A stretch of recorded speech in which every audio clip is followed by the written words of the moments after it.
हरे जंगल में एक जर्जर पेड़ के नीचे रहती थी रानो चिड़िया। उसके पास कोई नहीं था सिवाय एक पुराने आम के पेड़ के, जो हर साल उसे एक खास आम देता था, एक जादुई आम। उस आम से निकलने वाला रस बहुत मीठा और सेहतमंद होता। तेरे आम का रस ही मेरी बच्चों की जिंदगी है, तेरा हर फल मेरे लिए वरदान है। रानो, जब तक मैं हूँ तुझे भूखा नहीं रहने दूंगा, लेकिन एक खतरा मंडरा रहा है। एक दिन जंगल का सबसे चालाक और लालची कौवा कालू अपनी पत्नी गौरी के साथ रानो को रस पीते देखता है। हाय राम, देखो देखो वो गरीब रानो को रोज सुबह उठते ही मीठा आम का रस पीती है। उसके बच्चे भी खाते पीते मोटे हो रहे हैं और हम तो सूखे हुए बेर चबाते हैं। कुछ तो झोल है। आम तो हर किसी के पेड़ पर लगते हैं, लेकिन ऐसा चमकता हुआ सोने जैसा आम, और फिर वो रस। पूरे जंगल में वैसी खुशबू कहीं नहीं आती जैसी उसके रस से आती है। क्या पता कोई जादू हो उस पेड़ में। वो रानो जैसी चिड़िया कहाँ से इतना खास आम लाएगी? ये कोई मामूली आम नहीं लगता।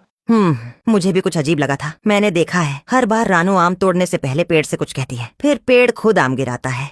कालू, मतलब वो पेड़ बोलता है? कहीं ये वही जादुई पेड़ तो नहीं जिसकी कहानियाँ बचपन में सुनी थी? अगर वो पेड़ हमारे हाथ लग जाए, सोचो गोरी, हम उस रस को बेचे तो पूरे जंगल का बादशाह बन जाए। जानवर क्या, इंसान भी लाइन में लग जाएंगे। हाँ, रानो जैसी तुच्छ चिड़िया को तो पता भी नहीं चलेगा कब उसका पेड़ हमारा बन जाएगा। पर ऐसे पेड़ को यूं ही नहीं छीना जा सकता, हमें चालाकी से चलना होगा। क्या इंसान को बुलाएं? कोई लकड़हारा जो बिना सवाल पूछे पेड़ काट दे। शाबाश गोरी, आज तूने अपने दिमाग का सही इस्तेमाल किया है। रानो अब गई काम से, और हम बनेंगे जंगल के राजा और रानी।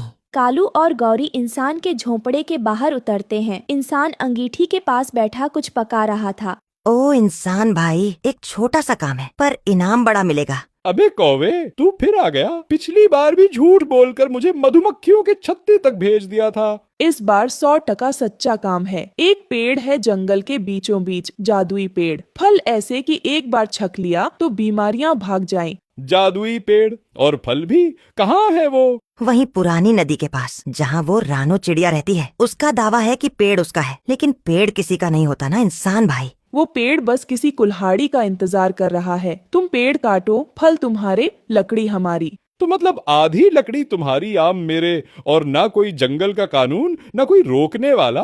रानो जैसी चिड़िया क्या करेगी? रोएगी। हम पेड़ के मालिक बन जाएंगे और तुम बन जाओगे जंगल का सबसे बड़ा आम वाला आदमी। तय समझो, रात को ही चलेंगे। नींद में होगा पेड़ और उसकी रक्षक रानो। रात को हवा में अजीब बेचैनी थी। रानो परेशान थी। न जाने क्यों आज दिल बहुत घबरा रहा है, जैसे कोई बुरा सपना आने वाला हो। पेड़ की एक शाखा हिलती है और नीचे एक आम गिरता है बिना वजह। रानो चौंक कर नीचे झांकती है। अरे, ये आम तो कल ही गिरा था, फिर आज क्यों गिरा? पेड़ भाई, क्या बात है? रानो, मेरी प्यारी बच्ची, अब वक्त आ गया है कि तू सच्चाई जाने। कैसी सच्चाई? तुम इतने उदास क्यों लग रहे हो? कल रात कुछ बुरा घटने वाला है। मैं देख रहा हूँ कालू कौवा और गोरी, उन्होंने इंसान को बुलाया है मुझे काटने के लिए। क्या? नहीं, तुम मेरा घर हो, मेरा सहारा। अगर तुम नहीं रहे तो मैं और मेरे बच्चे कहाँ जाएंगे? मैं एक साधारण पेड़ नहीं, एक आत्मा हूँ जो सालों से जंगल की रक्षा कर रही है। पर हर जादू की उम्र होती है। तो क्या कुछ नहीं किया जा सकता? क्या मैं किसी को बुलाऊं? पंचायत, मिट्ठू, बगुला, कोई तो होगा जो तुम्हें बचा सके। जो होना है वो होगा, पर मैं तेरे लिए एक आखिरी तोहफा छोड़ जाऊंगा। कल सुबह मेरा सबसे अंतिम आम गिरेगा। उसमें होगा ऐसा रस जो तुझे कई दिनों तक भूखा नहीं रहने देगा। पर मैं तुम्हारे बिना नहीं जी सकती। तुम्हारी छाँव, तुम्हारी खुशबू।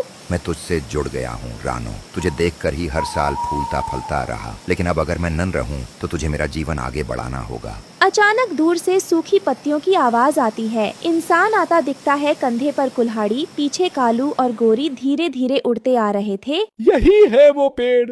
बड़ा तो है और आम भी लटक रहे हैं, रसदार लग रहे हैं। हाँ इंसान भाई, बिल्कुल यही है। जल्दी करो, सुबह होने से पहले पेड़ गिरना चाहिए। रानो सो रही है, आवाज मत करना। इंसान पेड़ के पास आता है, हाथ में कुल्हाड़ी कसता है। पहला वार करता है, ठक, जोर की आवाज होती है। घोंसले में रानो हड़बड़ाकर उठती है। ये क्या था? कौन है वहाँ? रानो उड़ती है और पेड़ के नीचे आ जाती है। रुको, ये मेरा घर है, मत काटो इसे। ये पेड़ जादुई है, ये जिंदा है। इंसान भाई, दया करो।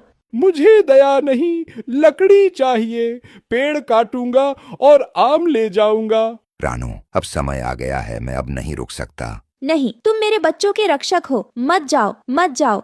अरे हट जा रानो, तू कुछ नहीं कर सकती। अब ये पेड़ हमारा होगा। तेरे आंसू अब इस पेड़ को बचा नहीं सकते। इंसान तीसरा वार करता है। पेड़ के तने में गहरी चोट लगती है, एक डाली गिरती है, रानो बाल बाल बचती है। रानो, मेरी जड़ों में एक नया बीज गिरा है, उसे पालना वही मेरी विरासत है। और फिर एक भारी आवाज के साथ पेड़ गिर जाता है, धूल उड़ती है। पेड़ के गिरते ही एक चमकती रोशनी निकलती है, जो इंसान कालू और गौरी की आंखों में चुभती है। अरे मेरी आंखें, मुझे कुछ नहीं दिख रहा। अरे क्या हो रहा है? मैं अंधा हो गया? हमसे गलती हो गई, ये कोई साधारण पेड़ नहीं था। तीनों भागने की कोशिश करते हैं, लेकिन दिशाहीन हो जाते हैं। कुछ दिन बाद पेड़ की जगह एक छोटी नन्ही कोम्पल उगती है। रानो उसी के नीचे बैठी होती है। ये पेड़ अब नहीं रहा, लेकिन इसकी याद, इसकी ममता जिंदा है। जंगल में लालच आया, लेकिन ममता हारने नहीं दी। जादू खत्म हुआ, पर भावना बची रही। इस कहानी से ये सीख मिलती है कि प्रकृति का हर पेड़ एक जीवन है। उसे काटना किसी की सांसें छीनना है। जो पेड़ देता है वो भगवान की तरह पूज्य है।